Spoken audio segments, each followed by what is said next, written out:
চোৱা হৌৱা এজনী মাইকী মানুহে কুৱাৰ পৰা পানী তুলি আছে। এই কথাটো তোমালোকে চিনি পোৱানে? কেনেকৈ ইংৰাজীত কোৱা হয়?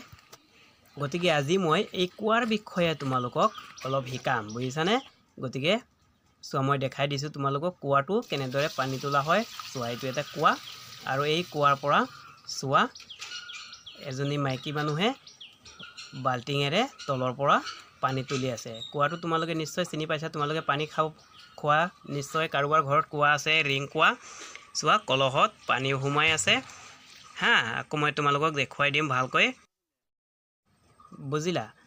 চোৱা এই ৰিং কুৱাৰ বিষয়ে আজি মই সকলো কথা, ৰিং কুৱা কি কোৱা হয়, কলহক কি কোৱা হয়, মাইকী মানুহক কি কোৱা হয়, পানী গোটেইখিনি ডিটেইল মই তোমালোকক ইংৰাজীত মই শিকাম। চোৱা এজনী মাইকী মানুহে একদম বহুত দ দেই কুৱাটো, তাৰ পৰা পানী তুলি আছে। বহুত কষ্ট কৰি ইহঁতে পানী খায়। ইহঁতৰ ইয়াত পানী নাই, কলো নাই, একো নাই, পাহাৰীয়া ঠাই, বুজিছানে? এইটো চোৱা কেনেকৈ টানি টানি কলহটো পানী দি ভৰ্তি কৰি আছে। কেনেকৈ ভৰ্তি কৰে, কি কৰে, গোটেইকেইটা মই ইংৰাজীত তোমালোকক আজি শিকাম। আৰম্ভ কৰিছোঁ। চোৱা here is a female from the well. গোটেইকেইটা একেলগে নোৱাৰিম সকলো বাক্য, গতিকে সৰু সৰুকৈ তোমালোকক শিকাই আছোঁ দেই, একেলগে শিকাব নোৱাৰিম দেই, সৰু সৰুকৈ শিকাইছোঁ। চোৱা ইয়াত অসমীয়াত কোৱা হ'ব, ইয়াত এজনী মাইকী মানুহে কুঁৱা এটাৰ পৰা কি কৰি আছে তাকে মই পিছত শিকাম। চোৱা আকৌ হিন্দীত দিছোঁ, ইਹਾਂ পে এক ঔৰত এক কুঁৱা আছে। ইমানেই শিকালোঁ, বুজিছা? তাৰপিছত আকৌ দিছোঁ চোৱা, C is lifting water with a bucket. মানে কি হ'ব, তাই এটা বাল্টিৰে পানী তুলি আছে, বুজিছানে? তাৰপিছত ইয়াকে হিন্দীটো দিলোঁ। চোৱা ৱে বাল্টি সে পানী উঠা ৰহি হে। এতিয়া ইয়াত চোৱা চি মানে তাই, লিফটিং মানে তুলি আছে, ৱাটাৰ মানে পানী, উইথ এ বাকেট মানে বাল্টিৰে, বুজি পালানে? তাৰপিছত আকৌ দিছোঁ চোৱা and filling the pitcher. Pitcher মানে কি বস্তু তোমালোকে চিনি পোৱা নে? তাক অসমীয়াত মই দিছোঁ চোৱা, আৰু কলহটো ভৰ্তি কৰি আছে, বুজি পালানে? ইয়াকে হিন্দীত কোৱা হ'ল ঔৰ ঘৰা ভৰ ৰহি হে। মানে ইয়াত চোৱা মই দিছোঁ পিটচাৰ মানে হ'লগৈ কলহ, হিন্দীত কোৱা হ'ব ঘোঁৰা, বুজি পালানে? তাৰপিছত আকৌ এটা ভিডিঅ'ৰ জৰিয়তে তোমালোকক মই দেখুৱাই দিম কেনেকৈ জঙল কাটে, তাৰ বিষয়ে আজি মই শিকাই দিম দেই। চোৱা তোমালোকে জঙল কাটা জানানে?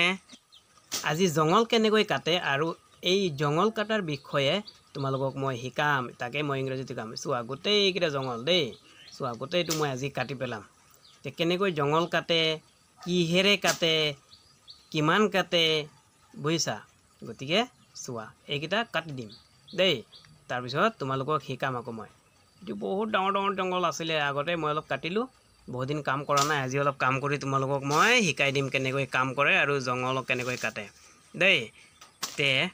এতিয়া ইয়াৰ বিষয়ে লিখিকিনি শিকাওঁ। চোৱা ডু ইউ নাও how to cut down the জংগল, বুজি পালানে?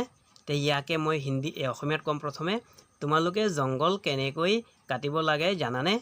তাৰ পাছত ইয়াকে হিন্দীটো দি দিছোঁ। চোৱা क्या आप जानते हैं कि जंगल कैसे काटा जाता है, বুজি পালানে তোমালোকে? তাৰ পাছত কি কৈছিলোঁ মই তোমালোকক? চোৱা আকৌ দিছোঁ, the jungle is should be cut, মানে অসমীয়াত আকৌ বুজাই দিছোঁ, এনেদৰে জংঘল কাটিব লাগে, বুজি পালানে?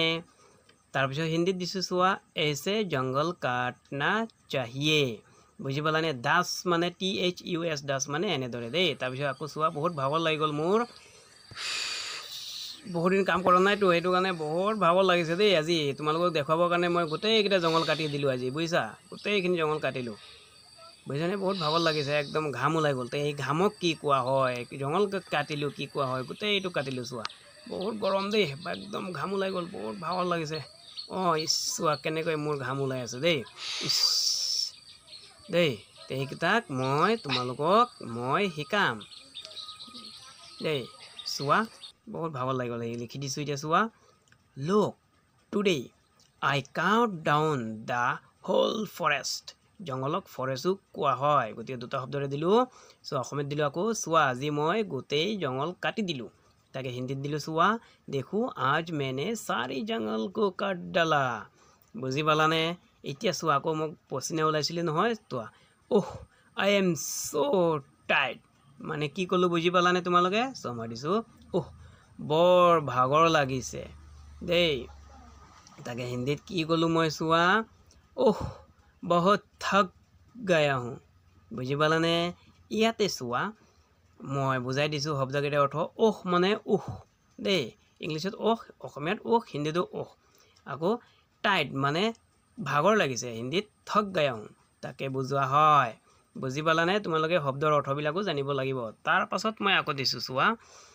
আই এম চুইটিং অল অভাৰ মানে মোৰ কি ওলাইছিল চোৱা মই অসমীয়াত দিছোঁ পুৰা ঘাম ওলাই আহিছে ওলাই আছে তাকে মই কি ক'লোঁ হিন্দীত পুৰা পচিনা নিকাল ৰহা হে এতিয়া বুজি পালানে তোমালোকে পচিনা কি কোৱা হয় চুইটিং মানে ঘাম ওলাই থকাকে কোৱা হয় ING আছে বুজি পালানে হিন্দীত কোৱা হ'ল পচিনা নিকাল ৰহা হে বুজি পালা তাৰপিছত আৰু অলপ কাম কৰি তোমালোকক মই বুজাই দিওঁ চোৱা কোৰেৰে কেনেকৈ মাটি খান্দে সেই কোৰক কি কোৱা হয় মাটি কেনেকৈ খন্দা হয় তাকে মই তোমালোকক বুজাম অলপ কষ্ট কৰি আছোঁ তোমালোকক বুজাবলৈ মই চেষ্টা কৰি আছোঁ বুজিছানে তোমালোকে চোৱা কেনেকৈ মাটি খান্দে চাই লোৱা ভাগৰ লাগিছে দেই বহুত দিন কাম কৰা নাইতো কোৰখনো মানে মামৰ খাই গ'ল তোমালোকক দেখুৱাবৰ কাৰণেহে মই অলপ কাম কৰি আছোঁ গতিকে তোমালোকে চেনেলটো লাইক কৰিবা আৰু ছাবস্ক্ৰাইব কৰি ৰাখিবা এনেকৈ ভিডিঅ' চাবলৈ আকৌ দেই